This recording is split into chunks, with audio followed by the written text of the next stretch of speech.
So, last time was wonderful, but there really isn't any reason to stay with Cameroon. We won what we needed at the first attempt, and if we go now, we'll actually have a 100% record somewhere, which is nice. But we now enter what will no doubt be the most frustrating part of the save. We only need to win the Euros and the Copa America, which sounds easy, except for the fact that they both only take place every 4 years at the same time. This is going to be long. We're in 2047. The next iteration of each tournament is in the summer of 2048, but as we've obviously learned, if we get a job after that, we'd then have to survive the subsequent World Cup. We could just holiday through, but I'm not really feeling that right now. After some vague hoping that some of the top national managers will get a club job or retire, I figure the best option is to go forwards to the end of the Euros, which, of course, Italy win. The Italian job becomes available, as does France and England. It was inevitable we'd have to go crawling back to one of them eventually and hopefully claim the Euro crown. The FA have no desire for us to return despite winning the World Cup with them. How very ungrateful, but Italy and France do. And the choice is extremely difficult. Both squads are fantastic. France are probably better but also a bit older, which is not exactly ideal given our target is now 4 years away.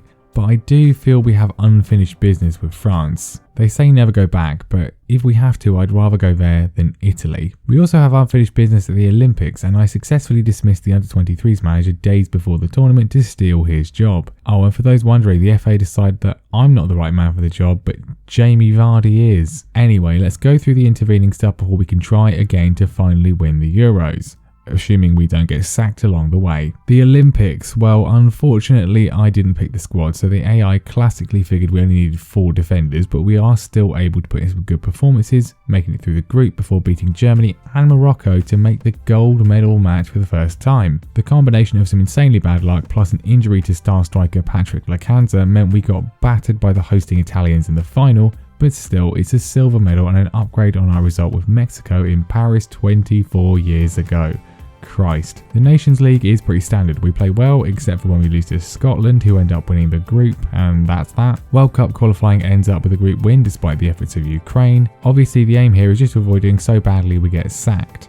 Our group should be straightforward despite having to face Cameroon again. I'll go through the team properly should we make the Euros because it'll probably be quite different, but just to flag up that man Patrick Piazza. He's one of the world's best strikers and he currently plays for Sheffield United because it's 2050 and Josh Scowen's Blades have been a consistent Champions League side for half a decade. I mean, it might happen. The group went fine until Cameroon beat Iran 6-0 in the final game and so won the group on goal difference, and we end up getting Jamie Vardy's England in the second round. But you know what? It was an absolute masterclass. It was one of those games, like when we beat Italy with England when we won the World Cup. Just flawless from front to back. In round 3, we battered Poland, Piazza with a striking masterclass. We beat Austria in a controlled quarter-final, and surely that's enough to avoid the sack. We get Brazil in the semis, and they've looked utterly terrifying all tournament long. And well, it's a good job we don't need the World Cup anymore, because if we still did, I'd be needing a new monitor now. 3-1 up with 20 minutes left, and we bin it off in normal time. Oh well. And then we go and lose the third place playoff to Belgium, meaning we finished 4th of the World Cup with France twice in the save. Brazil win the final, and apparently the French are not happy with how we did and we get sacked, which makes this literally the most nonsense sacking of the entire save. Losing to a rampant Brazil in the semi-final with a last gasp goal is not awful. I'll tell you what is awful: international football in Football Manager. Sort it out, SI. This was always the risk, I suppose. It's just annoying, although there's a wide range of choices. Italy and, of course, England did terribly, so that's a plus. And while I'm baffled by the FA's continued refusal to rehire us, given that we literally won the World Cup with you, I mean, did you forget that one? We began with a choice between France and Italy, and I guess we're doing both. Holland were tempting, but today is a day of misery, so it's Italy. It's been 20 years since we left the Azzurri, so obviously it's an all-new squad, although our assistant is still here for some reason. We kick off with a tricky Nations League group, but well, and this will shock you, we make light work of it. We lose to Germany to start with, but then thumping wins over Wales, Germany and Belgium twice mean we make the semi-finals with a game to spare. And in the semi-finals we play Portugal and it's another dominant display. And then of course we get France in the final. Find me another YouTube series where we get to play a team who sacked us in a final in the same video. We go behind early on as Kansas scores, obviously, but we equalise just after the half hour before taking the lead in the second half, and goodness me, we've actually won something with Italy. Our second Nations League crown and instant revenge against the French. Euros qualifying is then pretty awful. We go through, but only the second place team as we lose home and away to Wales. Hopefully that's not a sign of things to come, but we finally make it to the thing we need, Euro 2052.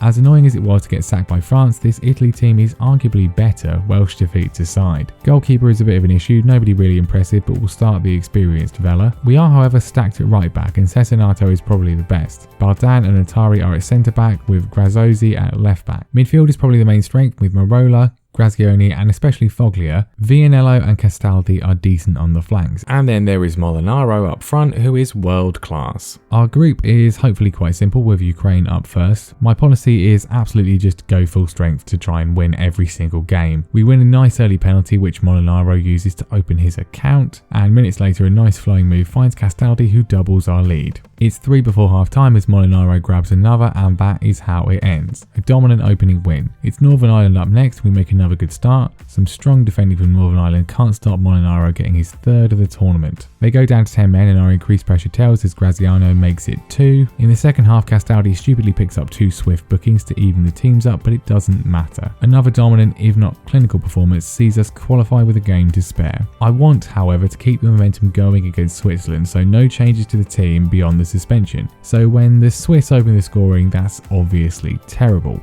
Foglia then gets injured, which makes things even worse, but as the second half goes on, our quality shows. Molinaro equalises in the 52nd minute before sweeping in a second to give us the lead.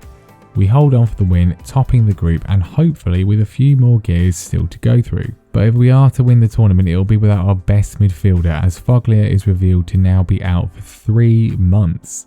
I should probably have rotated. And in the second round we get Holland, which as usual seems really unfair compared to everybody else. Buccolini comes in for Foglia. We launch a brutal counter-attack early on, which is Castaldi set up Buccolini to lash in the opener. Fantastic stuff. The lead doesn't last long though, as Holland come forwards and Maya dispatches an equaliser. But the stalemate lasts even shorter as Castaldi again finds Buccolini to make it 2-1 and fully capitalise on his chance in the team. It's quite an action-packed game. Vela makes a good flying save to defend the lead, and Buccolini should seal his hat-trick and the game with this chance. But in the second half we look extremely comfortable for the win until the 85th minute when Holland fluke an equaliser. And then we look even less comfortable a minute later when they fluke an undeserved winner. And then the referee blows the whistle and we're out. Ugh. Absolute nonsense. I mean, literally, what the hell is this? We win the group and we have to play Holland while Ukraine get to play Greece, and then this happens. I mean, just look at these numbers. I was angry when it happened, but now I'm recording it, I'm just sad. What can you say anymore? And oh look, France win the final. France win the final. France win the final. Well, there we are, 2 sackings in 1 episode. Surely some kind of record. You can't say you don't get value for money in this series. This save has now lasted 32 years, and let me tell you, it feels a lot longer. As ever, there's plenty of jobs, but they would all require us to survive a World Cup campaign, which I also just really can't be bothered to play through. The aim of the save is to see if I could win all 7 major international tournaments. And I think the answer might be no. I'm going to holiday till after the World Cup, we'll take another job, we'll have another go, ideally at the Copa America as we've only tried that one once, and then I think that might be that, or else I might just go insane.